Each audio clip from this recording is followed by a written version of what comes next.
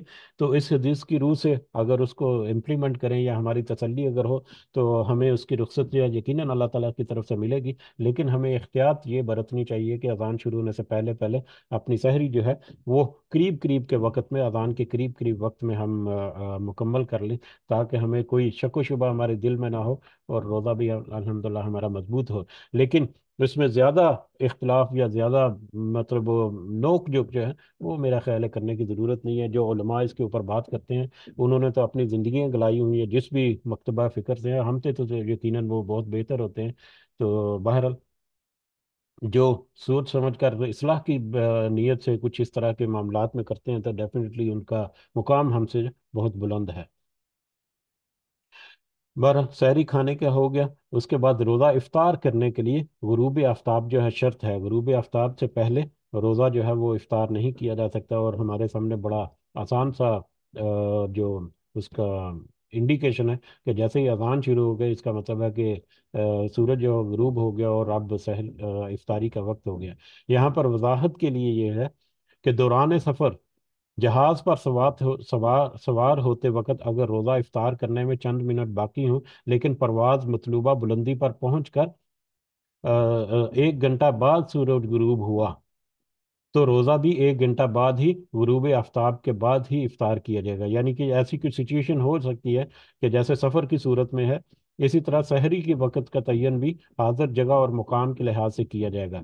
یعنی اگر یہ ایک ٹیکنیکل پوائنٹ بھی ہے کہ اگر ہم جہاز میں سفر کر رہے ہیں، ہوائی جہاز میں، اور وہ بلندی پر ہے، تو بلندی پر سورج جو ہے وہ زیادہ دیر تک نظر آئے گا، اس کے غروب ہونا جو ہے وہ کافی بعد میں ہوگا۔ تو جب تک سورج نظروں کے سامنے ہے وہ روزے میں ہوں گے، جب وہ سورج نظروں کے سامنے سے غروب ہو جائے گا تو پھر وہ اس کا افطار کرنا جو ہے وہ ہے۔ تو یہ ایک اضافی پوائنٹ ہے اس میں، جو بوقت ضرورت اس کو ہم استعمال کر سکتے ہیں جب بھی ہمیں اس کی ضرورت محسوس ہو۔ ادروائز تو سفر کے دوران روزہ نہ بھی رکھا جائے تو اس کی بھی رخصت جو ہے وہ ہمارے لیے موجود ہے۔ تازہ کھجور، خشک کھجور یا چھہارا یا پانی سے روزہ افطار کرنا مسنون ہے، جیسا کہ یہ حضرت انس رضی اللہ تعالیٰ عنہ سے روایت ہے۔ نبی کریم صلی اللہ علیہ وسلم نے نبی کریم صلی اللہ علیہ وسلم نماز مغرب سے پہلے تازہ کھجور سے روزہ افطار فرماتے تھے۔ اگر تازہ کھجور میسر نہ ہوتی تو خشک کھجوروں، جن کو ہم چھہارا بھی کہتے ہیں، اس سے افطار کرتے تھے، اور اگر خشک کھجوریں بھی نہ ہوتی تو چند گھونٹ پانی سے ہی افطار کر لیتے تھے۔ تو لہذا افطار کرتے وقت جو بھی ہمارے پاس کھانا وانا یا جو بھی چیزیں پڑی ہیں، ہمیں روزہ افطار جو ہے ان تین چیزوں میں سے اسی ترتیب سے ہمیں کرنا چاہیے کہ تازہ کھجور ہے تو اس سے ہم افطاری کریں، اگر تازہ کھجور نہیں ہے تو چھہارا یا خشک کھجور ہے اس سے افطار کریں، اگر وہ بھی نہیں ہے تو پانی کے کچھ گھونٹ جو ہے وہ افطاری کے لیے ہم کریں۔ اس کے بعد پھر اپنا باقی کھانا پینا جو ہے وہ پھر جو بھی اللہ تعالیٰ ہمیں اپنا فضل سے جو بھی ہمیں عطا کرتا ہے۔ تو روزہ افطار کرنے کا متعلقہ ہو گیا۔ روزہ افطار کرتے وقت درج ذیل دعا جو ہے وہ مانگنا مسنون ہے۔ اب روزہ افطار کرنے کے بھی بہت ساری مختلف دعائیں جو ہے ہم نے بھی بچپن میں یاد کی تھی یا یاد کرائی گئی تھی، وہ بھی ہمیں احتیاط رکھنی چاہیے کہ ان کا بھی کوئی سنت یا کسی حدیث سے کوئی ثابت نہیں ہے۔ جو مسنون دعا جو ہے وہ یہ ہے، جو ہائی لائٹ کی گئی، انڈر لائن کی گئی ہے: ذاہب الظما وابتلت العروق وثابت الاجر انشاءاللہ، جس کا مطلب یہ ہے کہ پیاس ختم ہو گئی، رگیں تر ہو گئیں، اور روزے کا ثواب انشاءاللہ پکا ہو گیا۔ تو یہ ابو داؤد کی ایک مستند جو ہے روایت ہے۔ اس روایت یا اس دعا کو ہمیں اپنانا چاہیے، اور یہ دعا جو ہے وہ روزہ کھولنے کے بعد کی، یہ نہیں ہے کہ آپ پانی یا کھجور جس سے بھی آپ روزہ کھول لیں تو یہ دعا جو ہے اس سے پہلے نہیں، جب روزہ افطار کر لیں تو اس کے بعد یہ دعا پڑھیں. اس کے مطلب جب معنی جو ہے وہ بھی ہمیں اس طرف اشارہ کرتا ہے کہ یہ دعا کب پڑھنی ہے. کہ پیاس ختم ہوگی جب ہم روزہ افطار کریں گے، پانی پیئیں گے تو پھر ہی پیاس ختم ہوگی اور رگیں تر ہوں گی. تو پیاس ختم ہو گئی، رگیں تر ہو گئی، اور روزے کا ثواب انشاءاللہ پکا ہو گیا اللہ تعالیٰ کی طرف سے. تو یہ دعا جو ہے اس کا اہتمام کرنا چاہیے. اس کے علاوہ باقی جو دعائیں جو کچھ یاد ہیں تو ان کی طرف ہمیں تھوڑا سا گریز کرنا چاہیے. تو مسنون دعا ہمارے سامنے آج موجود ہے، یقیناً ہم سب کو پتہ ہے پہلے. اس کے بعد ہے روزہ افطار کرانے والے کا اجر روزہ افطار کرنے والے کے برابر ہے. اگر کسی کی افطاری کا اہتمام کیا جائے تو جو روزہ افطار کرانے والا ہے اس کا اجر، اور جو روزہ دار ہے اس کا اجر، دونوں کے اجر برابر ہوں گے. یعنی روزہ دار کو بھی اس کا اجر ملے گا ڈیفینیٹلی، لیکن جو اس کا افطار کرا رہا ہے اس روزے دار کے برابر اس افطار کرانے والے کو بھی اس کا اجر ملے گا. جیسا کہ یہ حضرت زید بن خالد جہنی جو ہے ان کی روایت ہے رضی اللہ تعالیٰ عنہ کہ رسول اللہ صلی اللہ علیہ وسلم نے فرمایا، جس نے روزہ دار کو روزہ افطار کرایا اسے بھی اتنا ہی اجر ملے گا جتنا اجر روزہ دار کے لیے ہوگا، اور روزہ دار کے اجر سے کوئی چیز کم نہ ہوگی. روزے دار کو پورا اجر ملے گا، اور اس کے برابر اجر جو ہے وہ اس کو بھی ملے گا جو جس نے روزہ افطار کرایا ہے. اس کے بعد ہم یہ دیکھیں کہ روزہ افطار کرانے والے کو درج ذیل دعا جو ہے وہ دینی چاہیے. اب روزہ جو افطار کرائے کسی کا تو ہمیں اس کے جواب میں اس کی یہ دعا جو ہے اس کا اہتمام کرنی چاہیے کہ افطر عندکم الصائمون وأكل طعامكم وأكل طعامكم الأبرار وتنزلت عليكم الملائكة. اس کا مطلب یہ ہے کہ روزہ دار اے روزے دار، تمہارے ہاں روزہ دار تمہارے ہاں افطار کرتے رہیں، روزہ افطار کرتے رہیں. نیک لوگ تمہارا کھانا کھاتے رہیں، اور فرشتے تمہارے ہاں رحمت لے کر نازل ہوتے رہیں. تو یہ دعا جو ہے یہ میں نے بھی یاد نہیں کی تھی اس سے پہلے، تو یقیناً میں بھی اس کو یاد کروں گا، تھوڑا دو چار دفعہ دہراؤں گا. تو آپ بھی جب کوئی افطار کرائے تو ضرور اس کو یہ دعا جو ہے وہ دیں، چاہے دل میں دیں، چاہے مطلب تھوڑا سا اونچی آواز میں، جہری آواز میں کر دیں، لیکن یہ دعا جو ہے اس کا اہتمام کریں. تو یہ ہمیں سنت نبی سے یہ حدیث سے ملتی ہے، حضرت انس رضی اللہ تعالیٰ عنہ سے روایت ہے یہ. تو میرا خیال ہے یہیں پر ہم رکتے ہیں. تو کل جو ہے بجائے اس کے کل حدیث کا ہمارا ہے یعنی کہ موقع، دن جو ہے، لیکن ہم حدیث کی بجائے چیپٹر ہمارا پچھلا جو ہے وہ مکمل ہو چکا تھا، تو لہذا ہم اسی جو روزے کے مسائل جو ہیں اس کے باقی جو اہم موضوعات ہیں ان کو ہم کنٹینیو کر لیں گے کل، تاکہ ہم یہ چیپٹر جو ہے وہ مکمل کریں، اس کے بارے میں کچھ بنیادی معلومات. اور یقیناً آپ سب کے پاس یہ ساری معلومات تو ہوں گی. یہ ہماری ایک یاد دہانی کا ایک ذریعہ جو ہے وہ کہہ لے کہ بن رہا ہے یہ سارا سلسلہ جو ہے. تو اللہ تعالیٰ سے دعا ہے کہ اللہ تعالیٰ اس میں سے ہماری نصیحت کا بال ہمارے دلوں میں اتار کر اس کے مطابق ہمیں اپنی اصلاح کرنے کی توفیق عطا فرمائے. آمین یا رب العالمین. وما علینا الا البلاغ المبین. جی اگر کچھ اضافہ آپ کرنا چاہیں تو آپ کر سکتے ہیں. جزاکم اللہ خیرا کثیرا. کل کے موضوعات میں دیکھیں نماز تراویح جو ہے یہ ایک اہم نقطہ جو ہے وہ کل کا ہم دیکھیں گے انشاءاللہ. اور نماز تراویح کے بعد پھر دیگر موضوعات جو ہیں ان میں بھی جو بھی ہمارے لیے ممکن ہوا ہم انشاءاللہ کل اس کو کور کریں گے.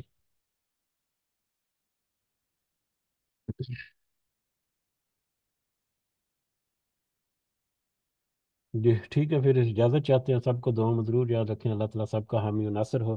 اللہ تعالیٰ ہمارے ظاہری اور باطنی جتنے معاملات اور مسائل اور اس طرح کی مشکلات یا اس طرح کی جتنے بھی پریشانیاں ہیں، اللہ تعالیٰ ان میں اپنی خاص رحمت اور خاص مدد ہمیں عطا فرمائے. جو ہماری نیک اور جائز حاجات اور خواہشات ہیں اللہ تعالیٰ ان کو ہمارے لیے آسان کرے. ہمارے والدین کو اللہ تعالیٰ صحت سے بھرپور زندگی عطا فرمائے، اور جس دنیا سے گزر گئے ہمارے والدین بھی اور سارے مومنین اور مومنات، اللہ تعالیٰ سب کو اپنے خاص فضل و کرم سے جنت الفردوس میں اعلیٰ مقام عطا فرمائے. رب ارحمہما کما ربیانی صغیرا. رب ارحمہما کما ربیانی صغیرا. رب ارحمہما کما ربیانی صغیرا. ربنا آتنا في الدنيا حسنة وفي الآخرة حسنة وقنا عذاب النار. ربنا ظلمنا أنفسنا وإن لم تغفر لنا وترحمنا لنكونن من الخاسرين. ربنا تقبل منا إنك أنت السميع العليم وتب علينا إنك أنت التواب الرحيم. سبحان ربك رب العزة عما يصفون وسلام على المرسلين والحمد لله رب العالمين. سبحانك اللهم وبحمدك أشهد أن لا إله إلا أنت أستغفرك وأتوب إليك. جزاکم اللہ خیرا کثیرا. السلام علیکم ورحمۃ اللہ وبرکاتہ.